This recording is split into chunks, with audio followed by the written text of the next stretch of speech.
Selamat malam semuanya. Di sini kami akan mempresentasikan materi mengenai perencanaan audit, indikator, dan kendala manajemen efektif dan pelaporan. Sebelumnya, izinkan saya memperkenalkan anggota kelompok 5 terlebih dahulu. Dengan beranggotakan saya sendiri, Putu Vika Junia Putri, nomor absen 8, dan rekan saya, Niputu Mesya Wandari, nomor absen 27. Baik, di sini kita akan ke pokok pembahasan pertama mengenai perencanaan audit, studi awal, pendokumentasian, daftar pengingat, kuesioner, dan wawancara. Perencanaan audit. Perencanaan audit adalah total lamanya waktu yang dibutuhkan oleh auditor untuk melakukan perencanaan audit awal sampai pada pengembangan rencana audit dan program audit menyeluruh yang diukur menggunakan jam perencanaan audit atau meliputi pengembangan strategi menyeluruh, pelaksanaan, dan lingkup audit yang diharapkan. Dalam perencanaan audit, auditor harus mempertimbangkan antara lain yang pertama, masalah yang berkaitan dengan bisnis, entitas, dan industri yang menjadi tempat entitas tersebut. Yang kedua, kebijakan dan prosedur akuntansi entitas tersebut. Yang ketiga, metode yang digunakan oleh entitas tersebut dalam mengolah informasi akuntansi yang signifikan, termasuk penggunaan organisasi jasa dari luar untuk mengolah informasi akuntansi pokok perusahaan. Yang keempat, tingkat risiko pengendalian yang direncanakan. Yang kelima, pertimbangan awal tentang tingkat materialitas untuk tujuan audit. Yang keenam, pos laporan keuangan yang mungkin memerlukan penyesuaian atau adjustment. Yang ketujuh, kondisi yang mungkin memerlukan perluasan atau pengubahan pengujian audit seperti resiko kekeliruan atau kecurangan yang material atau adanya transaksi antar pihak-pihak yang mempunyai hubungan istimewa. Dan yang terakhir, sifat laporan auditor yang diharapkan akan diserahkan atau sebagai contoh, laporan auditor tentang laporan keuangan, konsolidasian laporan keuangan yang diserahkan ke beberapa OJK, laporan khusus untuk menggambarkan kepatuhan klien terhadap kontrak perjanjian. Selanjutnya ada survei pendahuluan. Survei pendahuluan dalam audit internal adalah suatu cara yang digunakan untuk mendapatkan informasi mengenai objek tertentu tanpa melakukan verifikasi secara rinci yang dapat dilakukan dengan sejumlah teknik audit. Terdapat dua klasifikasi utama dari teknik-teknik audit pada tahap survei pendahuluan, yaitu yang berkaitan dengan langkah-langkah survei pendahuluan di kantor unit auditor internal dan di lokasi unit yang diaudit. Adapun tahap-tahap pelaksanaan survei pendahuluan adalah sebagai berikut. Yang pertama, melakukan studi awal. Studi awal yang dilakukan auditor mencakup penelaahan atas kertas kerja tahun sebelumnya, temuan audit, bagan organisasi, dan dokumen lain yang membantu untuk lebih memahami subjek audit. Selanjutnya ada pendokumentasian. Pendokumentasian merupakan beberapa langkah yang akan mengarah pada pertemuan awal antara auditor dengan manajer klien. Pembuatan daftar pengingat dan daftar isi awal untuk kertas kerja merupakan beberapa hal yang dilakukan saat pendokumentasian. Auditor juga membuat kuesioner yang akan digunakan dalam wawancara dan diskusi dengan manajer klien dan lainnya. Dokumentasi berupa kuesioner penting untuk bahan wawancara atau diskusi. Selanjutnya ada bertemu klien. Auditor internal harus memiliki keahlian dalam berhubungan dengan orang dan berkomunikasi secara efektif. Auditor internal juga harus memiliki keahlian dalam berkomunikasi, baik lisan dan tulis, sehingga mereka dapat menyampaikan tujuan audit, evaluasi, kesimpulan, dan rekomendasi secara jelas dan efektif dengan klien. Dan yang terakhir ada memperoleh informasi. Dengan teknik-teknik wawancara yang baik, membuat orang merasa nyaman, membuat mereka ingin memberi informasi, bekerja sama dalam audit, dan mudah-mudahan membuat penugasan audit berhasil. Auditor internal harus memiliki keahlian dalam berhubungan dengan orang dan berkomunikasi secara efektif. Penugasan teknik-teknik wawancara yang efektif pada hakikatnya adalah tanggung jawab profesional, maka auditor internal harus memahami bagian-bagian penting dari wawancara dan berusaha menguasainya.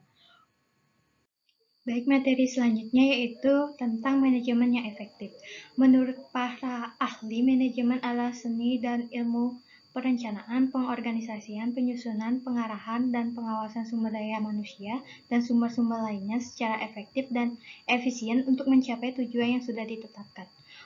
Untuk membangun manajemen kerja yang efektif, dibutuhkan unsur-unsur yang harus dipenuhi, diantaranya sumber daya manusia atau money atau uang, material atau bahan, margin atau mesin, method atau metode, dan market atau pasar. Dari keenam unsur tersebut,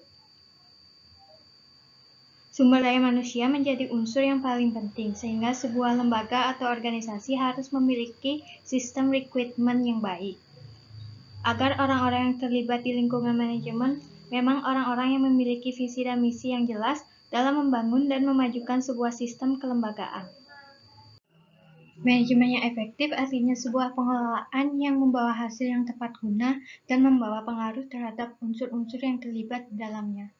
Hal ini hanya dapat dilakukan bila segenap sumber daya yang ada memiliki tujuan yang sama sebagai kesatuan organisasi, memiliki arah langkah yang sama dan seirama. Faktor kepemimpinan dalam sebuah organisasi memiliki peran yang sangat penting. Seorang top manajemen harus dapat menginspirasi bawahannya sehingga akan tercipta sebuah harmoni dan lingkungan kerja yang nyaman dan kondusif. Dalam mengelola sebuah organisasi, terkadang hambatan tidak saja datang dari elemen-elemen internal, tetapi juga bisa muncul dari elemen eksternal. Selanjutnya yaitu proses pelaporan pada survei pendahuluan. Survei yang dilakukan dengan baik biasanya menghasilkan sejumlah informasi yang data yang dikumpulkan dapat mengidentifikasi hal-hal penting dan masalah-masalah yang membantu auditor memutuskan apakah pemeriksaan lanjutan diperlukan. Jika survei memberikan keyakinan adanya sistem, kontrol, pengawasan, dan manajemen yang bisa menjadi dasar keputusan tidak dilakukannya audit. Jika hasil-hasil survei kemudian membutuhkan audit, ringkasan audit seharusnya menggunakan langkah audit yang disarankan dan rasional bagi mereka. Auditor juga harus mengidentifikasi aktivitas yang tidak akan diaudit dan menjelaskan alasannya. Estimasi waktu dan kebutuhan sumber daya harus dilakukan bersamaan dengan target tanggap kerjaan lapangan dan audit. Memperkirakan waktu yang dibutuhkan auditor merupakan faktor kunci dalam survei pendahuluan. Waktu yang dialokasikan akan tergantung pada sejumlah faktor. Tujuan survei adalah agar lebih mengenal. Makin kenal auditor dengan aktivitas yang ada, maka makin sedikit waktu yang dibutuhkan untuk melakukan survei.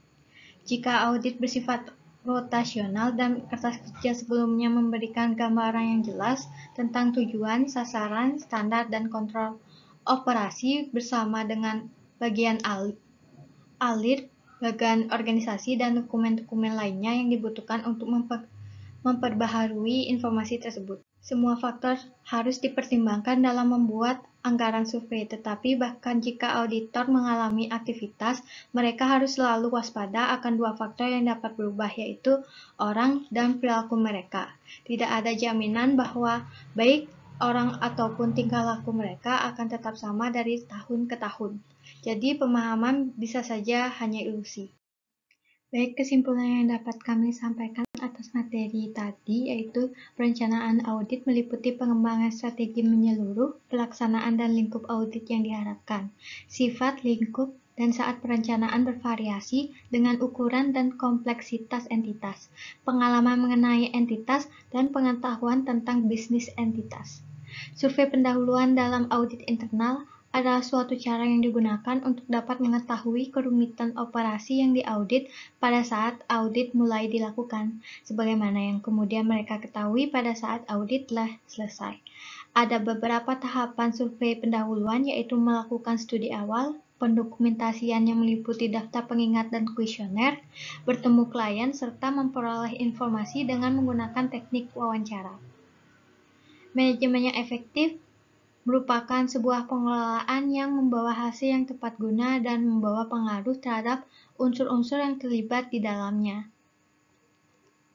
Survei yang dilakukan dengan baik biasanya menghasilkan sejumlah informasi. Data yang dikumpulkan dapat mengidentifikasi hal-hal penting dan masalah-masalah yang membantu auditor memutuskan apakah pemeriksaan lanjutan diperlukan. Jika survei memberi keyakinan adanya sistem kontrol, pengawasan, dan manajemen yang bisa menjadi dasar keputusan, tidak dilakukannya audit. Sekian yang dapat saya simpulkan. Apabila ada kesalahan kata yang disengaja maupun tidak disengaja, mohon dimaafkan. Akhir kata saya ucapkan terima kasih dan selamat malam.